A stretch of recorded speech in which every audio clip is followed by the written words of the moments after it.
Take to research या YouTube चॅनलवर सरांचं खूप खूप स्वागत आहे.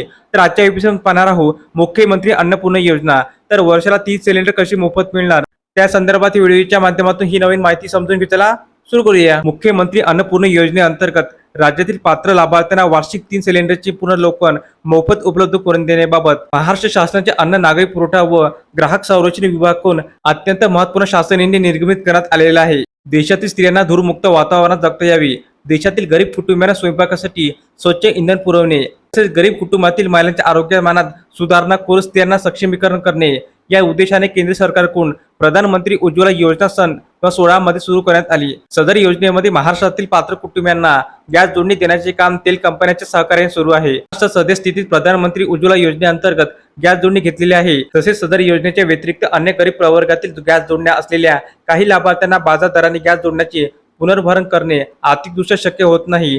तसेच एक सिलेंडर संपल्यानंतर दुसरे सिलेंडर उपलब्ध होईपर्यंत स्वयंपाकाकरिता साधन उपलब्ध नसल्यामुळे परिणामी तो वृक्षतोड करून पर्यावरणास हानी पोहोचवित असल्याची बाब शासनाच्या निर्देशनात आली आहे. सदर बाब विचारात घेऊन महाराष्ट्र शासनाच्या सन 24-25 या वर्षाचा अतिरिक्त अर्थसंकल्प सादर करताना मुख्यमंत्री अन्नपूर्ण योजनेची घोषणा करण्यात आली आहे. उपरोक्त घोषणेच्या अनुषंगाने राज्यातील प्रधानमंत्री उज्ज्वला योजनेच्या लाभार्थ्यांना तसेच मुख्यमंत्री लाडकी बहीण योजनेच्या लाभार्थ्यांनाही वार्षिक 3 सिलेंडरचे पुनर्भरण उपलब्ध करून देण्याची बाब शासनाची विचाराधीन होती. तर शासन निर्णय असा आहे की केंद्र शासनाच्या प्रधानमंत्री उज्ज्वला योजनेच्या राज्यातील सुमारे 52.16 लाख लाभार्थ्यांना तसेच मुख्यमंत्री माझी लाडकी बहीण योजनेच्या पात्र लाभार्थ्यांच्या कुटुंबाला वार्षिक 30 सिलेंडरचे पुनर्भरण मोफत उपलब्ध करून देण्याचा निर्णय शासनाने घेतला आहे.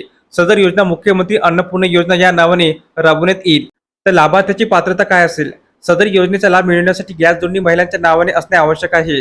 सद्यस्थितीत राज्यात प्रधानमंत्री उज्ज्वला गॅस योजनेअंतर्गत पात्र असलेल्या सुमारे 52.16 लाख लाभार्थी सदर योजनेसाठी पात्र असतील. मुख्यमंत्री माझी लाडकी बहीण योजनेस पात्र असलेल्या लाभार्थ्याचे कुटुंब सदर योजनेस पात्र असेल. एका कुटुंबात रेशन कार्डनुसार केवळ एक लाभार्थी सदर योजनेस पात्र असेल. सदर लाभ केवळ 14.2 किलोग्राम वजनाच्या गॅस सिलेंडरची जोडणी असलेल्या गॅस धारकांना अनुज्ञेय असेल. तर या योजनेची कार्यपद्धती कशी असेल? प्रधानमंत्री उज्ज्वला योजनेच्या लाभार्थ्यासाठी अनुसरावयाची कार्यपद्धती. प्रधानमंत्री उज्ज्वला योजनेच्या लाभार्थ्यांना गॅस सिलेंडरचे नियमित वितरण हे तेल कंपन्यांमार्फत करण्यात येते. राज्य शासनाचे मुख्यमंत्री अन्नपूर्ण योजनेअंतर्गत द्यावयाची 3 मोफत सिलेंडरचे वितरणही तेल कंपन्यांमार्फत करण्यात येईल. सद्यस्थितीत प्रधानमंत्री उज्ज्वला योजनेअंतर्गत वितरित होणाऱ्या गॅस सिलेंडरची बाजारभावाची संपूर्ण रक्कम सरासरी 830 रुपये ग्राहकाकडून घेतली जाते. तदनंतर केंद्र शासनाकडून प्रधानमंत्री उज्ज्वला योजनेअंतर्गत देण्यात येणारी 300 रुपयाची सबसिडी थेट लाभार्थ्याच्या बँक खात्यात जमा केली जाते.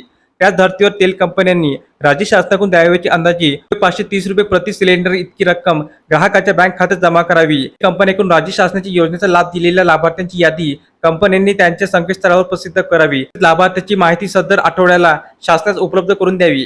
तसेच सदर योजनेस ग्राहक एका महिन्यात एकापेक्षा अधिक सिलेंडरसाठी सबसिडी देण्यात येणार नाही. जिल्हानिहाय सिलेंडरच्या किमतीत फरक आहे. सबब अंतिम तेल कंपन्यांकडून वितरित करण्यात आलेल्या सिलेंडरच्या किमतीच्या आधारावर तसेच जिल्हानिहाय सिलेंडरच्या किमतीच्या आधारावर प्रत्यक्ष खर्च झालेली रक्कम तेल कंपन्यांना अदा करण्यात येईल. मुख्यमंत्री अन्नपूर्ण योजनेमध्ये तेल कंपन्यांनी प्रथम 3 सिलेंडरसाठी लाभार्थ्याकडून गॅस सिलेंडरची संपूर्ण रक्कम वसूल करावी. त्यानंतर राज्य शासनाकडून द्यावयाची संपूर्ण रक्कम म्हणजेच अंदाजे 830 रुपये प्रति सिलेंडर इतकी रक्कम वित्तीय सल्लागार व उपसचिव कार्यालय यांनी ग्राहकाच्या बँक खात्यात थेट लाभ हस्तांतरणाद्वारे म्हणजेच डीबीटी द्वारे ट्रान्सफर करावी. जिल्हानिहाय सिलेंडरच्या किमतीत फरक आहे. सबब अंतरिम तेल कंपन्यांकडून वितरित करण्यात आलेल्या सिलेंडरच्या किमतीच्या आधारावर तसेच जिल्हानिहाय सिलेंडरच्या किमतीच्या आधारावर प्रत्यक्ष खर्च झालेली रक्कम ग्राहकांना अदा करण्यात येईल. जर हा व्हिडिओ आपल्याला आवडला असेल तर चॅनलला नक्की सबस्क्राईब करा, लाईक करा, कमेंट करा. धन्यवाद.